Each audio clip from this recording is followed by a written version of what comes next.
Welcome to my YouTube channel. स्वागत है मेरे यूट्यूब चैनल पे। आई होप आप लोग अच्छे होंगे, बेटर होंगे और अपनी पढ़ाई अच्छे से कर रहे होंगे। तो टुडे सेशन, आज का जो सेशन है ये फीचर ऑफ द कॉन्स्टिट्यूशन का पार्ट टू है। मैंने feature of the constitution part one में मैंने क्या क्या बताया था। लैंडियस कॉन्स्टिट्यूशन, हैंड रिटेन, और क्या बताया था। लैंडियस हैंड रिटेन, वर्ल्ड का लैंडियस कॉन्स्टिट्यूशन। उसके बाद मैंने क्या बताया था, देखो मैं ही भूल रहा हूँ। उसके बाद federal structure of government, government का federal structure, centre plus state. और हमने क्या देखा था, और फेडरल फीचर और यूनिटरी फीचर में क्या क्या डिफरेंसेस हैं वो देखे थे। तो आज हम पार्लियामेंट्री फॉर्म ऑफ गवर्नमेंट देखेंगे। पार्लियामेंट्री फॉर्म क्या होता है, पार्लियामेंट क्या होती है, ये भी एक फीचर है। हम और फीचर के साथ बेसिक स्ट्रक्चर है, मतलब ये पार्लियामेंट्री फॉर्म ऑफ गवर्नमेंट ये मूल भावना है संविधान की। पार्लियामेंट में जितने भी एमपीज हैं वो लोग वो सारे लोगों ने इलेक्ट किए हैं। यानी कि पार्लियामेंट जो है पूरे भारत को रिप्रेजेंट कर रही है, पूरे भारत की जनता को, पूरे भारत का जो पॉपुलेशन है। पार्लियामेंट में जितने भी एमपीज हैं, पूरी पार्लियामेंट जो हमारी संसद है, पार्लियामेंट ऑफ इंडिया पूरे भारत को रिप्रेजेंट करती है। Framers choose parliamentary model for synergy between legislature and executive. Synergy मतलब बैलेंस, सिनर्जी का मतलब होता है बैलेंस, यानी कि लेजिस्लेचर और एग्जीक्यूटिव यानी कि पार्लियामेंट और सरकार दोनों के बीच में बैलेंस बना रहे, कोऑर्डिनेशन बना रहे, तालमेल, मतलब मिलजुल के काम करे। क्योंकि हमारे हमारा जो सिस्टम है उसमें पार्लियामेंट से ही एग्जीक्यूटिव पैदा हुआ है, मतलब सरकार उसी लोकसभा और राज्यसभा, मतलब उसी में से मेजॉरिटी प्रूव करके सरकार बनाई है। यानी कि जो एग्जीक्यूटिव है वो लेजिस्लेचर के प्रति रिस्पॉन्सिबल तो है ही, पर और साथ में दोनों को मिलजुल के, यानी कि जो भी डिसीजन होगा, यानी कि जो भी बिल है वो लोकसभा से, फिर राज्यसभा, फिर प्रेसिडेंट का एसेंट मिलने के बाद तब जाके वो एक्ट बनता है। ये सब तो मैंने, ये छोटा, ये बेसिक बेसिक कॉन्सेप्ट है, ये तो पता होना चाहिए कि बिल जो है वो एक्ट कब बनता है। यानी कि एक बिल, एक जो ड्राफ्ट है जो प्रपोज किया गया है किसी भी, कोई भी हाउस में, चाहे वो लोकसभा हो या राज्यसभा। राज्यसभा में अगर पहले प्रपोज किया है तो वो लोकसभा जाएगा, और अगर लोकसभा में आया है वो ड्राफ्ट तो वो फिर राज्यसभा, फिर राज्यसभा से प्रेसिडेंट के बाद प्रेसिडेंट अपना एसेंट एसेंट यानी अप्रूवल दे देंगी, तब जाके वो एक्ट पूरे देश में लागू होगा। यानी कि तब जाके उसकी कोई वैल्यू है, बिल की अपने आप में कोई वैल्यू नहीं होती। मैं देखो लेजिस्लेचर और एग्जीक्यूटिव के बैलेंस की बात करते करते पहुंच गया लॉ मेकिंग पे। वो तो आएगा ही, मतलब ये पॉलिटी है तो लॉ मेकिंग तो आएगा ही। bedrock of parliamentary democracy, executive is collectively responsible to legislature। तो ये bedrock है हमारी पार्लियामेंट्री डेमोक्रेसी। पार्लियामेंट्री जो डेमोक्रेसी है, डेमोक्रेसी भी है, रिपब्लिक भी है। यहाँ पे जो लीडर हैं वो लोगों द्वारा इलेक्ट होके आता है, लोगों के द्वारा इलेक्ट होते हैं, राइट टू वोट। हम जब वोट करते हैं तब जाके हम, हमारे ऊपर एक पावर, एक अथॉरिटी का जन्म होता है। यानी कि जन्म देने वाले हम ही हैं, मतलब हम सब, ये भारत की जो जनता है, पॉपुलेशन है, we the people of India. मैंने क्या बताया था, प्रियम्बल सोल है, आत्मा है हमारे संविधान की। और ये प्रियम्बल को पर्सनली बी आर अम्बेडकर ने अपनी पर्सनली अपने हाथों से इसको ड्राफ्ट किया था। इसमें जो भी वर्डिंग है, we the people, south and socialist secular, ये सब कुछ उन्होंने पर्सनली अपने हाथों से ड्राफ्ट किया था प्रियम्बल को। तो बेडरॉक है, पूरे पार्लियामेंट्री डेमोक्रेसी का, क्योंकि एग्जीक्यूटिव कलेक्टिवली क्या बोला, एग्जीक्यूटिव रिस्पॉन्सिबल है लेजिस्लेचर के प्रति। पूरा जितने भी एग्जीक्यूटिव है, जितने मिनिस्टर हैं, जितने प्राइम मिनिस्टर और उनकी काउंसिल ऑफ मिनिस्टर, सब रिस्पॉन्सिबल है, जिम्मेदार है पीपल्स रिप्रेजेंटेटिव के प्रति, रिस्पॉन्सिबल है। अगर वो लोग जब आप पूरे पार्लियामेंट में जब भी वो लोग बैठेंगे, एग्जीक्यूटिव मतलब पीएम और उसकी काउंसिल पार्लियामेंट में अगर बैठें और क्वेश्चन उठ गया तो सरकार को उसका जवाब देना पड़ेगा। और no confident motion, NCM, no confident motion, अगर ये इसका प्रस्ताव अपोजिशन ने लाया है तो सरकार को सामने आना पड़ेगा और अपनी मेजॉरिटी प्रूव करनी होगी। जिस मेजॉरिटी के बिहाफ पे वो सरकार में बनी बैठी है, उसको आना पड़ेगा और अपनी मेजॉरिटी प्रूव करनी पड़ेगी। तब जाके ये मतलब जब भी नो कॉन्फिडेंट मोशन, अविश्वास प्रस्ताव जब भी आता है पार्लियामेंट में, तो सरकार को सामने आना पड़ेगा। कहीं भी बिजी है लेकिन उसको आना पड़ेगा और अपनी मेजॉरिटी प्रूव करनी पड़ेगी। और अगर मेजॉरिटी प्रूव नहीं प्रूव कर पाई तो सरकार गई, सरकार गॉन, फिर नई सरकार आएगी। या फिर अपोजिशन ही क्या पता, मेजॉरिटी अगर अपोजिशन जो जिसने एनसीएम लाया था अगर उसने मेजॉरिटी प्रूव कर दी, एनसीएम जो है नो कॉन्फिडेंस मोशन, ये अपोजिशन पार्टी ही लाती है। और एनसीएम कब लाया जाता है, तब अपोजिशन को लगता है कि जो स्पीकर है लोकसभा का वो बायस हो गया है, तब एनसीएम लाया जाता है। चलो, legislature is populated by representative of people of India and executive is born out of legislature. बात सही है। लेजिस्लेचर पूरा पार्लियामेंट पॉपुलेटेड है पीपल्स रिप्रेजेंटेटिव, यानी कि लोगों द्वारा चुने हुए प्रतिनिधि जितने भी वहाँ बैठे हैं पार्लियामेंट में जितने भी एमपी, जो भी रिप्रेजेंटेटिव, जितने भी लोग बैठे हैं उनको हमने इलेक्ट करके भेजा है, तो वो हमें रिप्रेजेंट कर रहे हैं, लोगों को, भारत की जनता को रिप्रेजेंट कर रहे हैं। और एग्जीक्यूटिव यानी उन्हीं में से कुछ लोग, मतलब कुछ पार्टियां जब अपनी मेजॉरिटी साबित कर देती हैं तो वो सरकार बना लेती हैं। तो executive is born out of legislature, यानी पार्लियामेंट में गई, यानी कि दोनों हाउस में। India parliamentary system is based on UK model, Westminster model. Westminster model क्या होता है?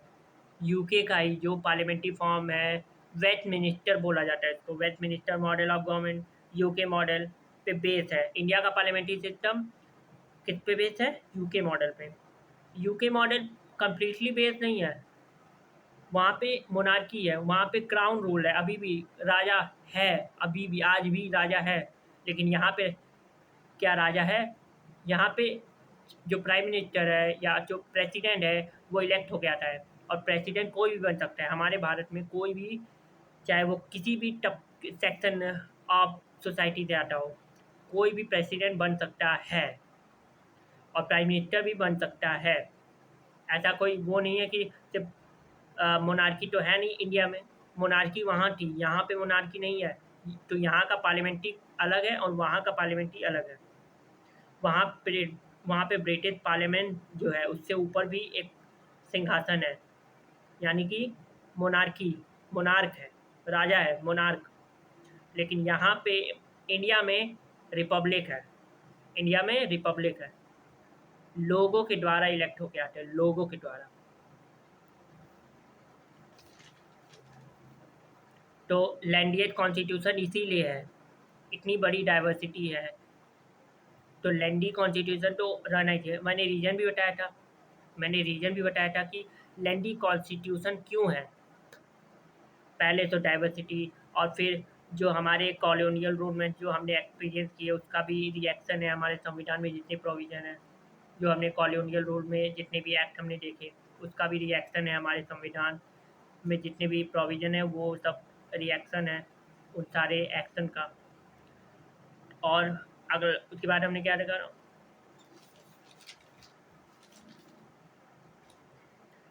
और एक सिंगल कॉन्स्टिट्यूशन है, सेंटर प्लस स्टेट। सेंटर और स्टेट गवर्नमेंट सबके लिए एक सिंगल कॉन्स्टिट्यूशन है, ये भी रीजन।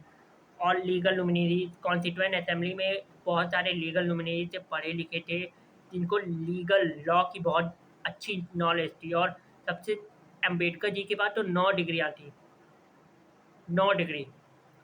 और उस डिग्री मैं एक बात कहना चाह रहा हूँ इससे हट के होना,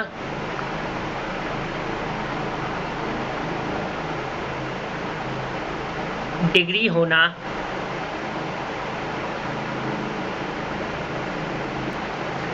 डिग्री होना ही तीन या चार जितनी भी डिग्री, सिर्फ डिग्री होना ही मतलब अगर किसी के पास डिग्री है तो उस डिग्री से कुछ नहीं होता जब तक कि उस डिग्री का इस्तेमाल ना हो। डिग्री यानी कि डिग्री का मतलब क्या होता है, वो आपकी एक नॉलेज होती है कि आपके पास कितना नॉलेज है, अपने ग्रेजुएशन क्या पोस्ट ग्रेजुएशन, तो कितनी नॉलेज है, नॉलेज कितनी है आपके पास, नॉलेज। और उस नॉलेज का यूज़ हम जब सोसाइटी में कुछ चेंजेस करते हैं, वेलफेयर करते हैं, चेंजेस करते हैं, तब उस डिग्री का असली मतलब है। और अंबेडकर जी ने 9 डिग्री ली और उन्होंने ठान लिया था कि हम भारत से अनटचेबिलिटी को बैन करेंगे, और उन्होंने करके दिखाया। और संविधान में इक्वालिटी जो उन्होंने कहा था कि ये कास्ट सिस्टम, जाति प्रथा, ये जो चीज़ है इसकी बिहाफ पे लोअर कास्ट, अपर कास्ट ये सब डिसाइड है। लेकिन मैं अपनी किताब में, अंबेडकर जी ने कहा था, मैं अपनी किताब में क्या दूंगा, लोगों को समानता का अधिकार दूंगा, इक्वालिटी, सब इक्वल है, सब इंसान है, ना कोई ऊपर ना कोई नीचे, ना कोई अपर कास्ट ना कोई लोअर कास्ट, सब इंसान है। और मैं भी होता उनकी जगह तो मैं सहमत हूँ इस बात से। कास्ट सिस्टम आखिर क्यों है? और देखा जाए तो हिस्ट्री, इतिहास से ही देखो, महाभारत काल से ही देखो, महाभारत जब महाभारत हुई थी उसमें भी कास्ट सिस्टम था। और गुरु द्रोणाचार्य, एक बात बता दूं, गुरु द्रोणाचार्य ने एकलव्य एकलव्य का अंगूठा मांगा, मतलब एकलव्य का अंगूठा काटा कि दो, गुरु दक्षिणा मांगी थी कि अपना अंगूठा काट के दो, दाहिने हाथ का, दाहिने हाथ का कि लेफ्ट हैंड, ये कन्फ्यूजन है। अंगूठा मांगा था, भले दाहिने का मांगा हो या राइट का मांगा हो, अरे दाहिने का माना हो या लेफ्ट का, लेकिन अंगूठा मांगा था और उसने काट के दे दिया। और ये बात अर्जुन ने देखी और फिर उसने पूछा द्रोणाचार्य से, तो द्रोणाचार्य ने क्या कहा कि मैंने तुम्हें इतना कुशल धनुधारी बनाया है और तुम्हें डिफीट करने वाला, यानी कि तुम्हें हराने वाला एकलव्य था, उसका मैंने अंगूठा मांग लिया, मतलब कि वो अब कभी ढंग इसका यूज नहीं कर पाएगा एकलव्य, अरे मतलब धनुर्विद्या का कभी इस्तेमाल नहीं कर पाएगा, क्योंकि जिस अंगूठे से वो अपना वो कुछ फंसाते हैं तब जाके तीर निशाने पे लगता है। तो उसने इसलिए किया कि मेरा जो अर्जुन हमारा शिष्य है, और ये बात मुझे जब भी मैं सुनता हूँ या देखता हूँ कहीं भी टीवी वीवी में, तो बहुत बुरा लगता है, मतलब। और गुरु द्रोणाचार्य ये ब्राह्मण थे और अर्जुन क्षत्रिय, और एकलव्य कौन था एकलव्य? ट्राइब, कबीले से था, ट्राइबल पीपल, इसीलिए इतना वो था, प्रॉब्लम थी, क्योंकि वो ब्राह्मण था और एक ट्राइबल कबीले का, एक जंगल में रहने वाला, वो मेरी फ़ोटो लगा के कैसे सीख सकता है? उसको बहुत कट रहा था, मतलब उसको बहुत, द्रोणाचार्य को बहुत क्या बोले, काट रहा था। ये जाति प्रथा, कास्ट सिस्टम जो है, वर्ण सिस्टम, ये उसमें महाभारत में भी है, भगवद गीता में भी है, लेकिन जन्म के आधार पे नहीं है, कर्म के आधार पे है। अगर कोई शूद्र चाहे तो वो ब्राह्मण बन सकता है, शूद्र। कोई अगर ट्राइबल पीपल है, मतलब कोई कबीले का वासी है, वो भी अगर चाहे तो ब्राह्मण बन सकता है। कर्म, बस कर्म, मतलब कर्म के आधार पे जाति को डिवाइड करना चाहिए, उसकी कैपेबिलिटी के आधार पे, उसकी क्षमता, ना कि जन्म के आधार पे, कि मतलब जिस गोत्र में या जिस जाति में तुम्हारा जन्म हो गया है, यही तुम्हारी वो है जाति है और यही तुम्हारा गोत्र है। ये क्या बात हुई? जन्म के आधार पे, मतलब उसका जो मन करेगा, जो भी उसका प्रोफेशन है, उसकी दिली ख्वाहिश है कि वो टीचर बनेगा या कुछ भी ऐसा, वो तो कर ही नहीं पाएगा।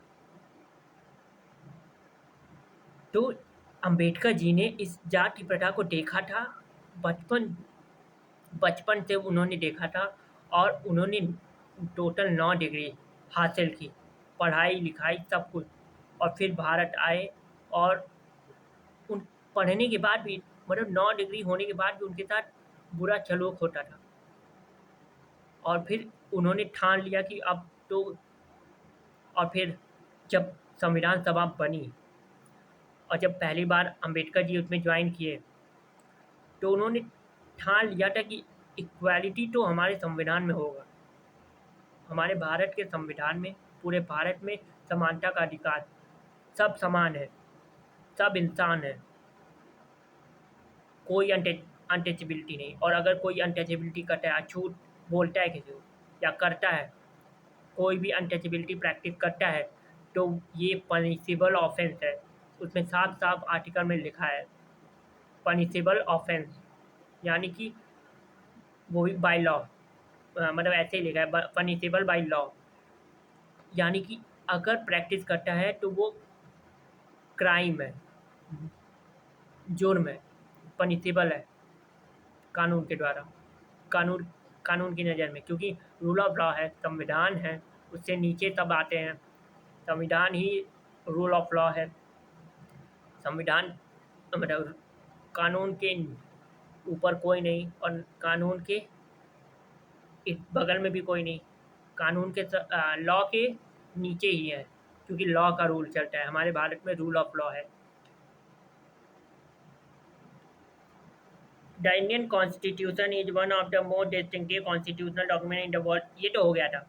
लैंडियस constitution, federal structure, parliamentary system, fundamental right, DPSP, sources, borrowed feature, ये सब फीचर है, ये सारे के सारे फीचर हैं। फ्रेमर ने चूज किया पार्लियामेंट्री मॉडल को, सिनर्जी बैलेंस, सिनर्जी मतलब balance, legislature and executive, bedrock of parliamentary democracy, executive is collectively responsible to legislature, legislature is populated by representative of people of India, and executive is born out of legislature. India's parliamentary system is based on UK model, Westminster model of government, different different from USA model, presidential model, where executive is not responsible to legislature.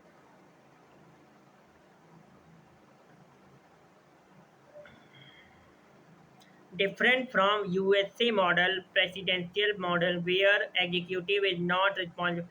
Presidential model में executive legislature के प्रति जिम्मेदार नहीं होता, is not responsible. की feature क्या है? Cabinet system, collective responsibility towards legislature, president is ceremonial nominal constitutional head, blend of flexibility and rigidity, blend मतलब मिक्स, फ्लेक्सिबिलिटी भी है और रिजिडिटी भी है, फ्लेक्सिबल भी है, और एट द सेम टाइम ये भी मैं नहीं, ये नहीं बताऊँ। रिजिडिटी मतलब सख्त है, बट आसानी से चेंजेस नहीं हो सकते, बहुत डिफ़िकल्ट प्रोसेस है। और बेसिक स्ट्रक्चर को, जो उसकी मूल भावना है, संविधान की जो मूल प्रिंसिपल है, फंडामेंटल प्रिंसिपल है, उसके जो मेन कीवर्ड हैं उनको चेंज नहीं, उनको हटा नहीं सकते। कीवर्ड क्या है? Sovereign, socialist, secular, democratic, democratic Republic, ये सब कीवर्ड है। जस्टिस, इक्वालिटी, फ्रेटर्निटी और फ्रीडम, ये सब कीवर्ड है। और क्या? अच्छा, पार्लियामेंट फ्लेक्सिबल का मतलब पार्लियामेंट चेंजेस कर सकते हैं। फ्लेक्सिबल मतलब फ्लेक्सिबल भी है ना, तो फ्लेक्सिबल यानी कि पार्लियामेंट क्या चेंजेस कर सकते हैं, वो भी बहुत आसानी से, यानी कि सिंपल मेजॉरिटी बस। यानी कि अगर उस दिन खाली 50 लोग भी आए हैं, 50, और उन 50 में ने हाँ बोल दिया, या 50 में भी चलो 49 लोगों ने हाँ बोल दिया, तो वो पास हो गया, वो चेंज हो गया। मतलब किसी स्टेट का नाम चेंज करना है, किसी की बाउंड्री चेंज करनी है, या कोई नया स्टेट बनाना है, तो ये सब बहुत आसानी से चेंजेस हो सकते हैं। यही मतलब यही फ्लेक्सिबिलिटी है पार्लियामेंट की। पार्लियामेंट की नहीं, संविधान की। कि वो पार्लियामेंट के बाद यही पावर है कि वो चेंज कर सकती है, यही सब चेंज कर सकती है, लेकिन उससे बियॉन्ड नहीं कर सकती। उससे बियॉन्ड मतलब basic structure doctrine. Basic structure doctrine, ये मैंने क्या बोल दिया? ये मैंने बेसिक स्ट्रक्चर डॉक्ट्राइन बोला। और ये संविधान में मेंशन नहीं है, कहीं भी मेंशन नहीं है कि संविधान की मूल आत्मा, मूल बेसिक बेसिक स्ट्रक्चर डॉक्ट्राइन, ये कहीं मेंशन नहीं है संविधान में। तो इसका क्रिटिसिज्म भी हुआ, ये तो जजमेंट के थ्रू आया, सुप्रीम कोर्ट की रूलिंग के थ्रू, बेसिक स्ट्रक्चर डॉक्ट्राइन। तो ये बेसिक स्ट्रक्चर डॉक्ट्राइन भी एक फीचर है, संविधान का एक फीचर है, मूल भावना है।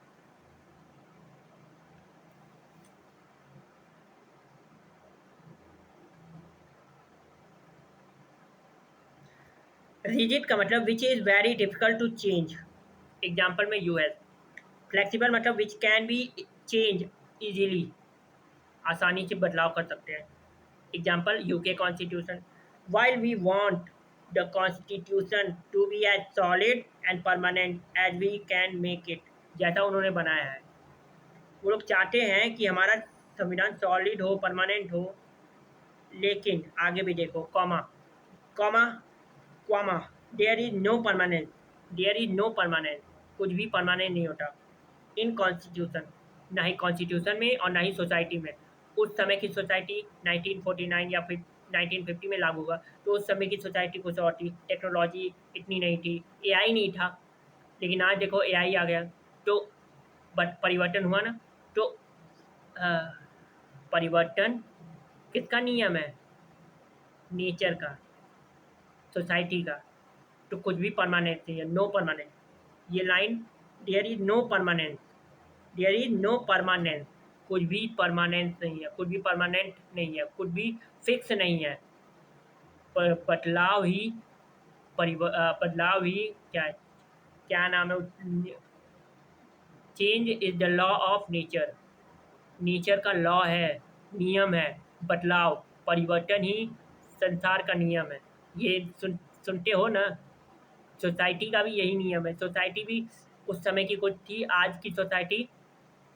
तो जब सोसाइटी बदल रही है, चेंज हो रहा है, तो संविधान उस समय जैसा बना था, क्या आज भी वैसा ही रहेगा?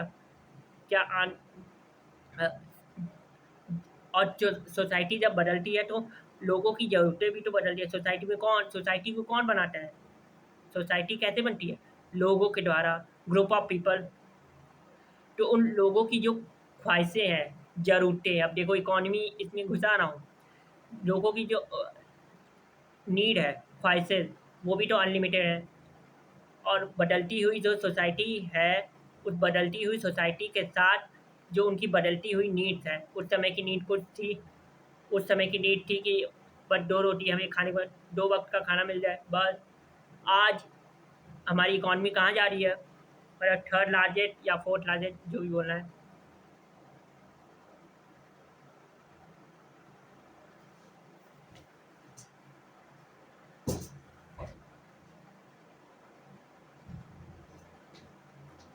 मुझे लगा है कोई आ रहा है, इसीलिए।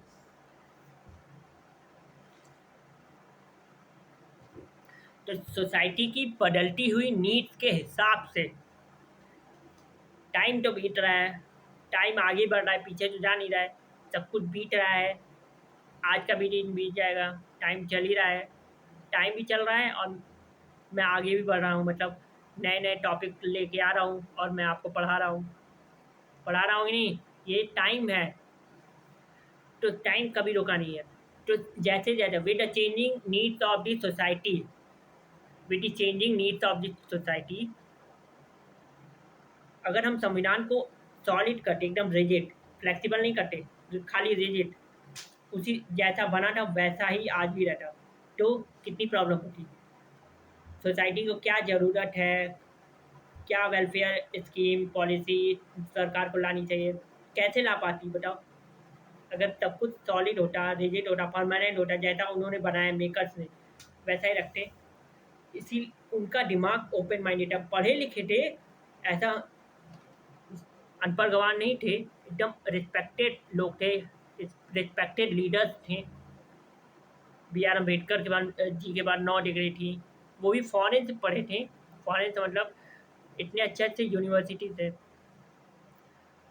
इतना अच्छा अच्छा मतलब लीगल नॉलेज थी। लीगल मतलब लीगल टर्म्स जो होते हैं उनकी नॉलेज थी, इतने पढ़े लिखे थे।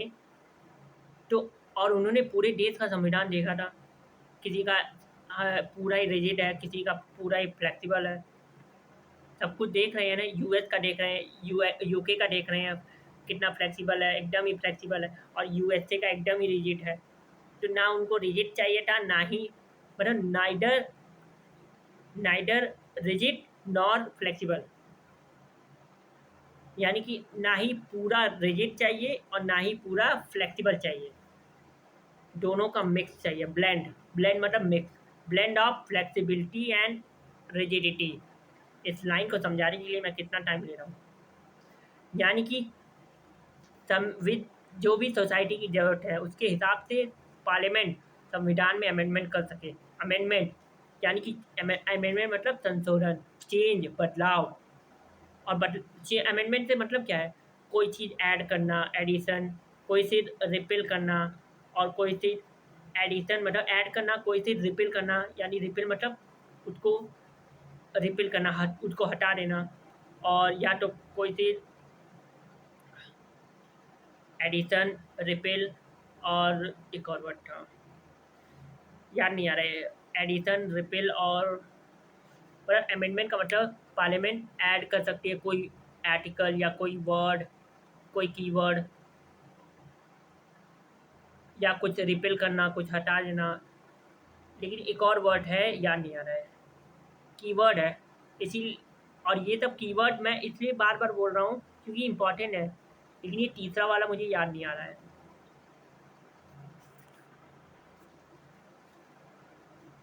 चलिए ये तीसरा वाला कीवर्ड मैं आपको बता दूंगा, एक मतलब डिस्क्रिप्शन में बता दूंगा या फिर कमेंट में बता दूंगा, अभी याद नहीं आ रहा है। एक चीज़ है, ये जो मेरे पास एक नोट है, इस नोट को आप गौर से देखिए, कहाँ गया इस नोट। अरे यार, ये जो जगह है, ये 20 रुपए की नोट है। इस 20 रुपए की नोट में ये जो जगह है, ये आप लोग मुझे कमेंट सेक्शन में बताइए अभी, मतलब कमेंट सेक्शन में जब भी आप ये वीडियो देख रहे होंगे तो आप बताएंगे, ठीक है, ये कौन सी जगह है। और नहीं भी बताएंगे तो मैं बता रहा हूँ, ये जगह है एलोरा केव्स। एलोरा केव। चलो ये तो बता दिया। 500 की नोट पे क्या है, 500 नहीं, 200, 200। और 100 की नोट पे क्या है, 50 की नोट पे क्या है, 10 रुपए की नोट पे क्या है, ये सब आप मुझे कमेंट सेक्शन में बताएंगे। कमेंट सेक्शन में मुझे बताएंगे।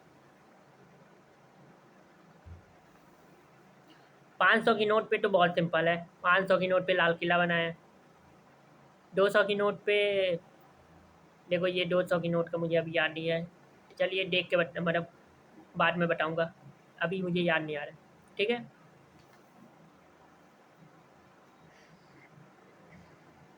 देयर इज नो परमानेंट, तो मैं कहा था कुछ भी परमानेंट नहीं है। संविधान भी आज जो बना है, सोसाइटी, उनको पता था कि जो सोसाइटी आज जो है आगे पता नहीं क्या क्या आ जाएंगे, क्या क्या डेवलपमेंट होंगे, सोसाइटी की क्या ज़रूरत है, सोसाइटी की नीड, तो पार्लियामेंट के पास होनी चाहिए ना पावर, इसीलिए पार्लियामेंट को पावर दी, अमेंडमेंट की पावर। आर्टिकल 368 एक अपने आप में ही पूरा एक आर्टिकल है, एक लौटे पेज पे है पूरा आर्टिकल। उसमें प्रोसीजर भी है कि कैसे अमेंड करना है, तो और पावर को भी डिफाइन किया है कि पार्लियामेंट कैसे की पावर क्या है, क्या क्या अमेंड कर सकती है, और प्रोसीजर मतलब कैसे अमेंड कर सकती है parliament. There should be certain flexibility, यानी कि कुछ नो परमानेंट, हम संविधान में कुछ भी परमानेंट नहीं रखेंगे, इसका मतलब यही है। इन कॉन्स्टिट्यूशन कुछ भी परमानेंट नहीं है। आज जो हमने लिखा है, आने वाले समय में क्या, जो हमारी आने वाली नेक्स्ट जनरेशन है उनको क्या जरूरत पड़ जाए, उसमें चेंजेस करना पड़े, तो हम कुछ फ्लेक्सिबिलिटी रखेंगे। लेकिन अब फ्लेक्सिबिलिटी के साथ कुछ उसकी मूल भावना को प्रोटेक्ट भी करेंगे, जैसे फंडामेंटल राइट, डीपीएसपी, इन सब चीज़ों को, ये सब बेसिक स्ट्रक्चर। और सुप्रीम कोर्ट ने तो रूलिंग भी दी है, यानी कि ये जो रिजिडिटी है, रिजिडिटी में जो एक ये रिजिडिटी मतलब रिजिड, एकदम कठोर, ये फीचर है, संविधान की खासियत है। और रिजिडिटी अगर मैं बोल रहा हूँ तो समझ लो कि बेसिक स्ट्रक्चर डॉक्ट्राइन, क्योंकि ये जो बेसिक स्ट्रक्चर है, जो उसकी मूल आत्मा है, मूल भावना है, इसको हम पार्लियामेंट चेंज ऑल्टर नहीं कर सकती, कैन नॉट ऑल्टर। ऑल्टर मतलब चेंज। ये जितने भी मैंने वर्ड बोले, ये जितने भी, आप लोग 2x पे मत देखा करिए, क्योंकि 2x पे बहुत स्पीड में भागता है, आपको समझ में नहीं आएगा। ये जितने भी मैंने कीवर्ड बोले, ये सारे कीवर्ड आपकी कॉपी में मेंशन होने चाहिए। Alter, parliament can not alter, और भी क्या कीवर्ड मैंने बोले हैं अभी तक,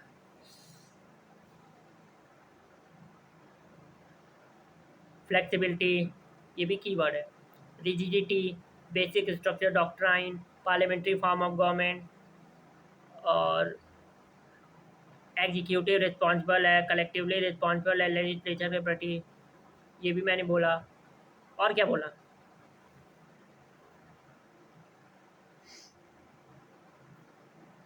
There should be certain flexibility. If you make anything rigid and permanent, you stop the nation growth, the growth of living, vital organic people. Vital organic people. ये line, ये जो स्टेटमेंट है, ये स्टेटमेंट बेस्ड भी question आता है, statement based question आते हैं यूपीएससी में। तो ये जो स्टेटमेंट है, ये as it is Nehru ji ने, कि अंबेडकर जी ने, इन दोनों में से किसी, देखो नेहरू जी ने भी बोला था इसके ऊपर कि हम फ्लेक्सिबल रखें कि रिजिडिटी रखें कि आने वाले समय में, लेकिन अगर हम पूरा फ्लेक्सिबल रखते तो सम पार्लियामेंट तो कुछ भी अमेंड कर देती, इतनी एक्स्ट्रा पावर हो जाती सब कुछ, यानी कि उसकी मूल भावना भी एकदम ख़त्म कर देती।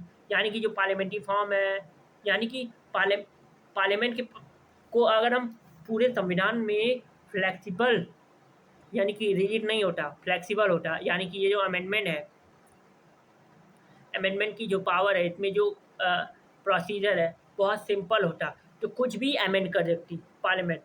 यानी कि जो उसका डेमोक्रेसी है, पार्लियामेंट संविधान की जो डेमोक्रेटिक रिपब्लिक है, उसी को हटा के कह दी अब ये मोनार्की हो गया। ऐसा हो सकता था अगर फ्लेक्सिबल रहता, कॉन्स्टिट्यूशन पूरा फ्लेक्सिबल रहता, तो पार्लियामेंट कुछ भी कर सकती, कुछ भी, यानी कि रिपब्लिक से मोनार्की आ जाता, डेमोक्रेसी से डिक्टेटर आ जाता। लेकिन हमारे लीडर, संविधान सभा के मेंबर्स, अंबेडकर जी, नेहरू जी, ये सब चाहते थे कि हम फ्लेक्सिबल भी रहें, और एट द सेम टाइम, उसी समय हम रिजिड हो जाए, मतलब हम नहीं, संविधान, संविधान कि पार्लियामेंट कुछ भी अमेंड ना कर पाए। नहीं तो पार्लियामेंट रिपब्लिक को मोनार्की कन्वर्ट करेगी, मोनार्की मतलब, और डेमोक्रेसी को डिक्टेटर, यानी कि राजा का रूल। मोनार्की मतलब राजा का बेटा राजा, मोनार्की मतलब राजा का बेटा राजा, और डिक्टेटर मतलब डिक्टेटर रूल सिर्फ का मतलब होता है डिक्टेटर, यानी कि एक इंसान का रूल है, यानी कि एक इंसान डिसीजन ले रहा है, पूरा डिसीजन मेकिंग किसके पास है, एक इंसान के पास है, डिक्टेटर। और वो तानाशाह, हिंदी में तानाशाह बोलते हैं, तानाशाह, किम जोंग तानाशाह का नाम।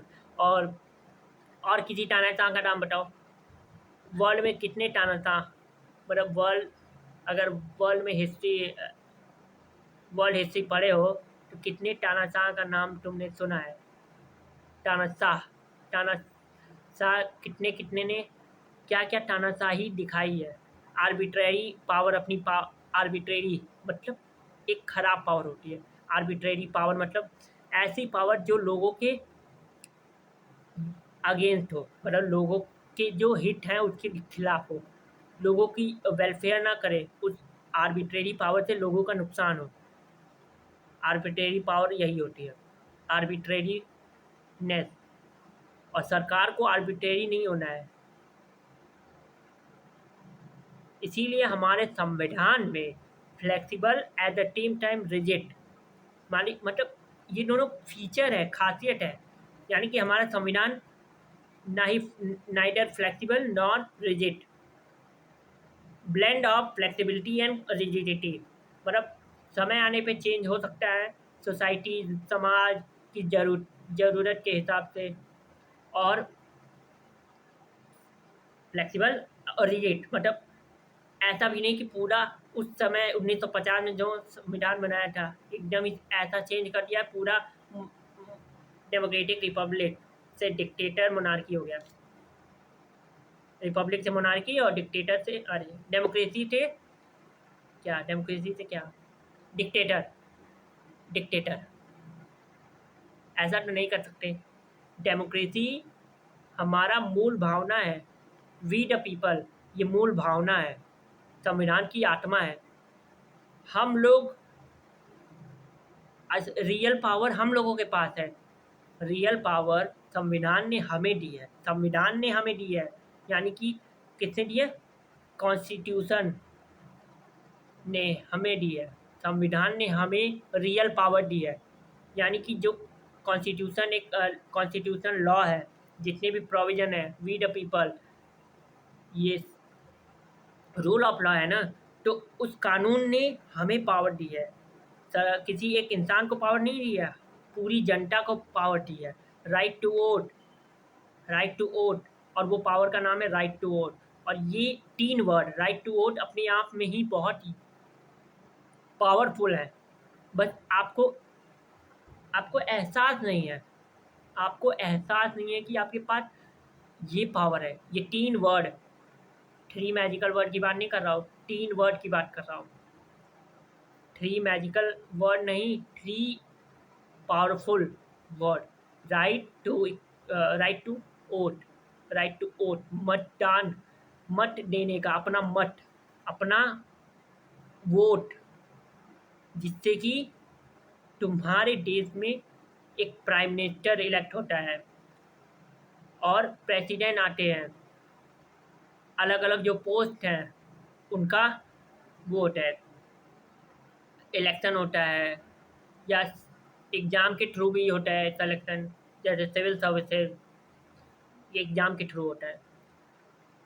अच्छा, एक बात, कॉन्स्टिट्यूएंट असेंबली, संविधान सभा में जितने भी मेंबर थे, पी अम्बेडकर जी से लेकर नेहरू जी, ये सब पढ़े लिखे थे। और ये सब पढ़े लिखे थे, गंवार नहीं थे, अनपढ़ गंवार नहीं थे। इन पढ़े लिखे लोगों ने हमारे देश के संविधान को लिखा और आज भी वो संविधान है। कितनी बड़ी बात है। उन्होंने संविधान बनाया और वो लोग पढ़े लिखे थे, एकदम लीगल लुमिनरीज थे। और आज देखो, प्राइम मिनिस्टर के लिए कोई क्वालिफिकेशन नहीं, प्रेसिडेंट के लिए कोई क्वालिफिकेशन नहीं। मतलब कोई भी राज चलता उठ जा रहा है, हमको वोट देना, हमारी पार्टी को वोट देना, एक नई पार्टी जन्म ले लेती। देखो, पार्टियां तो बनेंगी, बिगड़ेंगी, सरकारें गिरेंगी, सरकारें आएंगी, और 5 साल में सरकारें गिरेंगी या सरकार बदलेगी। तो ये सब परमानेंट नहीं है, सरकारें परमानेंट नहीं है। और ये जो पार्टियां बनती बिगड़ती हैं और ये डिफेक्शन होता है कि एक पार्टी से एक इंसान चला गया दूसरी पार्टी में, तो ये सब होता रहेगा।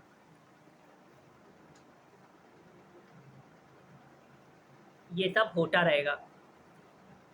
असली चेंज हमारे पास है, मतलब असली पावर हमारे पास है। अगर देश को आगे बढ़ाना है तो हमें एक्टिव होना पड़ेगा, जागरूक होना पड़ेगा, हमें जागरूक होना पड़ेगा। कितनी बार बोलूँ मैं? हमें अपने देश को आगे बढ़ाना है। आत्मनिर्भर कैसे बनेगा? ये जो जेनजी बच्चे हैं, जेनजी की बात कर रहा हूँ मैं, जो हम आजकल की जनरेशन जो रील्स स्क्रॉल करती हैं, रील स्क्रॉल करने में, वैसे रील तो मैं भी स्क्रॉल करता हूँ, मैं भी स्क्रॉल करता हूँ। चलो ठीक है, अच्छी एंटरटेनमेंट चाहिए। एंटरटेनमेंट से मैं वो right to entertainment, right to life में ही आपका आ जाता है, तो वो आपका लाइफ का पार्ट है। लेकिन अपनी ऐसे लेट कर रील्स स्क्रॉल करने से क्या देश आगे बढ़ जाएगा? नहीं, आप लोग बताइए। इस रील्स या कोई भी, या फिर तारक मेहता, मतलब कोई भी एक कॉमेडी शो या कपिल शर्मा शो, ये सब देखने से क्या हम लोग, चलिए छोड़िए, आज पढ़ाई से हट के ही बात करते हैं आपसे। बताइए, ये जो एंटरटेनमेंट हम कर रहे हैं, अब एंटरटेनमेंट भी, मतलब एंटरटेनमेंट में हम इतना ज़्यादा वो हो जाते हैं कि हमें पता नहीं चला कि टाइम कब बीत गया। स्क्रॉल करते करते टाइम कब बीत गया, टाइम हम बर्बाद कर रहे हैं। और ऐसे देश आगे नहीं पड़ेगा। हमें अपनी देश इतना प्यारा भारत है, भारत में सब कुछ है, मेहनती लोग हैं, और जोग्राफी, सब कुछ है, जोग्राफी के हिसाब से देखें सब कुछ हमारे भारत में, हिमालयन माउंटेन, और हमारे देश में सब हाईएस्ट पीक है माउंटेन की, हिमालय की, रिवर है, क्या नहीं है हमारे, ट्रॉपिकल क्लाइमेट है, सर्दी भी है, गर्मी भी है, मतलब सब कुछ हमारे भारत में है, मेहनती लोग भी हैं। तो हम क्यों पीछे हैं, बताओ? और जेनजी बच्चे क्या कर रहे हैं? स्क्रोलिंग। और एकेडमिक की बात करें तो एकेडमिक स्कूल कॉलेज में ऐसी पढ़ाई है ही नहीं कि वो बच्चा डिग्री लेने के बाद या सर्टिफिकेट कुछ भी 12th के बाद फिर डिग्री लेता है। तो ये एकेडमिक वाली पढ़ाई में, एकेडमिक की पढ़ाई और जो जॉब करना है, जो रियल, क्या बोलते हैं, रियल वर्ल्ड का सिनेरियो है, मतलब जब कॉलेज से निकलता है तो बहुत बड़ा गैप है इसके बीच में। कॉलेज में क्या, याद किया, एग्ज़ाम लिख के आए, बस। हमें कॉलेज में हमें लाइफ के साथ कैसे, लाइफ को कैसे वो करना है, रिटेलिएट करना है, लाइफ को कैसे टक्कर देनी है। लाइफ में बहुत सारी चुनौतियाँ आएंगी, और हम एकेडमिक में हमें इस पर्पज़ से, जॉब के पर्पज़ से तैयार किया ही नहीं जाता कि हम आगे कहीं जॉब कर लें या हम अपना कुछ कंपनी या बिजनेस खोल लें। हमें सिर्फ नॉलेज के पर्पज़ से याद किया, मेंटली प्रिपेयर किया जाता है, फिजिकली का पता ही नहीं है कि हमें कैसे आने वाले कॉलेज के बाद जो बच्चों की लाइफ होती है वो कैसे प्रॉब्लम फेस करते हैं। तो स्क्रॉल करने से नहीं होगा। और जेनजी बच्चे, मैं स्पेशली विशेष कर जेनजी बच्चों को बोलना चाह रहा हूँ, जेनजी जनरेशन जेड, वैसे ये जो कॉन्सेप्ट है जेन जी, जेन अल्फ़ा, जेन मिलेनियम, ये जितने भी मिलेनियम बिलेनियम जो भी हैं, तो अलग अलग जनरेशन में डिवाइड किया गया है। और ये जेनजी बच्चे कौन से ईयर में पैदा हुए हैं, मतलब किस ईयर से लेके किस ईयर के बीच में, मतलब ईयर क्या है जेनजी बच्चों का, क्यों जेनजी बच्चे कौन होंगे जो किस ईयर में पैदा हुए हैं, ये बात आप लोग बताएंगे, मैं नहीं बताऊंगा। हर चीज़ मैं बताऊं तो, और आप लोग ये भी बताइएगा कि मैं मतलब जेनजी कौन है और कौन नहीं है, ठीक है? आप लोग तो कमेंट करते ही नहीं हैं, मैं बोल बोल के थक गया। कमेंट नहीं करेंगे तो मैं कैसे पढ़ूंगा और कैसे आपका कमेंट पढ़ के आपको रिप्लाई दूंगा? तो आपको ये मतलब आपको क्या, मुझे भी बंद करना होगा, क्योंकि मैं भी स्क्रोल करता हूँ मतलब रील्स को। दुनिया को सिखाने से पहले खुद एक बात तो मैंने अनुभव की है, कि दुनिया को सिखाने से पहले खुद में बदलाव करना पड़ता है। जो चीज़ मैं सिखा रहा हूँ आप लोगों को, वो चीज़ तो मैं भी करता हूँ। मैं भी स्क्रॉल करता हूँ। स्क्रॉल करना मतलब रील्स को स्क्रॉल करना ये गलत नहीं है, लेकिन स्क्रॉल करने में इतना लीन हो जाते हैं कि टाइम का पता ही नहीं होता। तो एक लिमिटेड एक अपना शेड्यूल बनाइए कि इस टाइम तक इस टाइम से लेके इस टाइम तक मैं मतलब कम से कम 10 मिनट या 5 मिनट, 15 मिनट, आधे घंटे बस स्क्रॉल करूँगा, मतलब देखूँगा रील्स, बस। उसके बाद एंटरटेनमेंट खत्म। बस आधे घंटे, मतलब अपना एक टाइम बनाइए कि हमें कब एंटरटेनमेंट लेना है, कब हमें स्क्रॉल करना है, और जैसे ही आधा घंटा पूरा हो तुरंत उसको कट करिए, मतलब स्क्रॉल जो कर रहे हैं उसको हटाइए और लग जाइए, क्योंकि आप देश के भविष्य हैं। सरकारें आएंगी जाएंगी, सरकार तो गिरेगी और फिर उठेगी या कोलिजन करके आएगी, मतलब ये तो पॉलिटी का सिनेरियो है कि सरकारें कभी गिरती हैं, कभी एक सरकार ने सपोर्ट हटा लिया तो वो सरकार गिर गई, यानी कि कोलिजन गवर्नमेंट, कोएलेशन, कोलिजन नहीं होता, कोएलेशन होता है। और क्या बोलना था मुझे, देखो, सरकार परमानेंट नहीं है, लेकिन जो एग्ज़ाम क्वालिफाई करके, जैसे फॉर एग्जांपल सिविल सर्विसेज, ये जो बच्चे एग्ज़ाम क्वालिफाई करके प्रीलिम्स, मेंस और फिर इंटरव्यू और फिर ट्रेनिंग, ये बच्चे यूपीएससी के द्वारा सेलेक्टेड होते हैं और ये परमानेंट है, पूरे सिस्टम में परमानेंट है और इनको कोई हटा नहीं सकता, क्योंकि वो इलेक्ट होके नहीं आए हैं, वो सेलेक्ट होके आए हैं। इलेक्टेड नहीं है, सेलेक्टेड है यूपीएससी के द्वारा। यूपीएससी ने परखा है कि हाँ, इस बच्चे के पास नॉलेज है और इसकी पर्सनैलिटी भी तो अच्छी है। इंटरव्यू में पर्सनैलिटी टेस्ट होता है ना, तो उसके बाद नॉलेज तो चेक हो गया, मेंस और प्रीलिम्स में नॉलेज चेक कर लेते हैं, और फिर जब नॉलेज के बाद इंटरव्यू का टर्न आता है तो उसमें पर्सनैलिटी टेस्ट होता है। पर्सनैलिटी उस बच्चे की, मतलब वो जो कैंडिडेट है उसकी पर्सनैलिटी क्या है, क्या वो ऑफिसर बनने के लायक है, सिविल सर्वेंट बनने के लायक है कि नहीं। तो हम इलेक्ट होके, मतलब जो भी सिविल सर्विसेज की तैयारी कर रहा है यूपीएससी की, देखो यूपीएससी एक बॉडी है और ये बॉडी कहाँ से आई है, संविधान से ही आई है। मान लिया कि अंग्रेज़ों ने ही ये सिविल सर्वेंट का कॉन्सेप्ट लाया है, लेकिन सिविल सर्वेंट होना बहुत ज़रूरी है। सिविल सेवा नहीं हैगी तो देश वो हो जाएगा, क्योंकि यही लोग कॉमन लोगों से कनेक्ट होते हैं। प्राइम मिनिस्टर तो बाहर अपना इंटरनेशनल रिलेशन में बिजी रहते हैं, मीटिंग में बिजी रहते हैं, मतलब अलग अलग मीटिंग में, बड़े बड़े काम में बिजी रहते हैं प्राइम मिनिस्टर। तो ये सिविल सर्विसेज बेडरॉक है, ये बेडरॉक है। बेडरॉक यानी कि अब मैं कैसे बताऊँ, बेडरॉक का मतलब क्या होता है। देखो अभी आ रहा था, दिमाग में आ रहा था, बेडरॉक का मतलब पिलर है, पिलर। पिलर मतलब जब जैसे घर बनाने के लिए एक पिलर लगता है, वैसे ही ये जितने भी सिविल सर्वेंट है ये सारे पिलर हैं, पिलर का काम करते हैं इस सिस्टम को बांधने के लिए, संविधान को प्रोटेक्ट करने के लिए। संविधान की ये यूपीएससी जो बॉडी है, यूनियन पब्लिक सर्विस कमीशन, ये जो आयोग है, ये बॉडी कॉन्स्टिट्यूशनल बॉडी है। कॉन्स्टिट्यूशनल बॉडी का मतलब संविधान ने यूपीएससी यूपीएससी के बारे में मेंशन है, संविधान में यूपीएससी लिखा हुआ है, यूनियन पब्लिक सर्विस कमीशन, ये मेंशन है।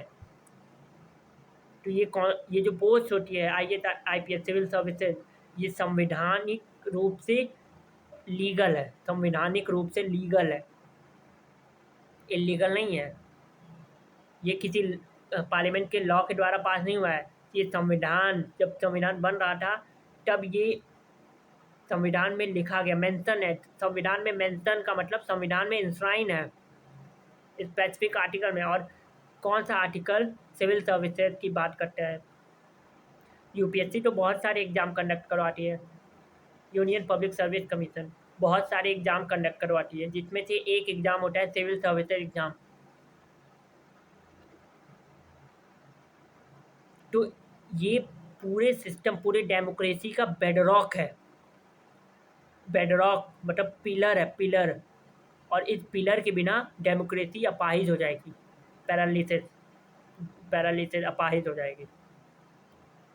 क्योंकि ये लोग इलेक्ट होके नहीं आए हैं, ये लोग सेलेक्ट होके आए हैं।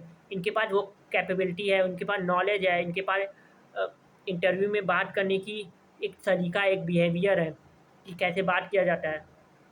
ये लोग तो खाली हाथ जोड़ के कि हमको वोट देना, इलेक्ट होके आए हैं। ये प्राइम मिनिस्टर और जितने भी मिनिस्टर हैं, होम मिनिस्टर, मतलब ये जितने भी मिनिस्टर हैं सारे इलेक्ट होके आए हैं। सारे नॉलेजेबल ये लोग नहीं है, इनके पास नॉलेज कोई नहीं है।